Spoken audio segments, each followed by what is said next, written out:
মুসলমান লক্ষ্য কইরা শোনো, আল্লাহ রাসূল সাল্লাল্লাহু আলাইহি ওয়াসাল্লাম হাদিসে পাকের ভিতরে ইরশাদ করেছেন, আদ-দুনিয়া সিজনুল মুমিন ওয়া জান্নাতুল কাফির।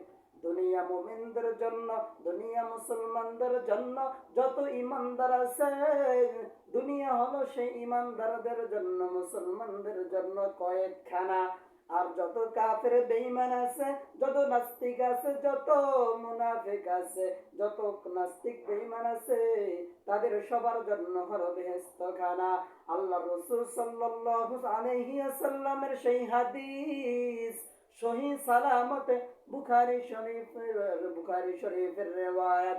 আল্লাহ রাসূল সেই হাদিসের প্রতি অনেক গুরুত্ব দিয়েছেন। হে মুসলমান, আমাদের বর্তমান সমাজে আমরা মুসলমানরা যদি আল্লাহকে ভুলে গিয়ে আমরা পাপাচারের ভিতরে লিপ্ত হই, তাহলে এটা আল্লাহ রসুলের হাদিসের বিরুদ্ধে যাবে। এই জন্য আল্লাহ রসুলের হাদিস অমান্য করব না। আল্লাহ রসুল সাল্লাল্লাহু আলাইহি ওয়াসাল্লামের এই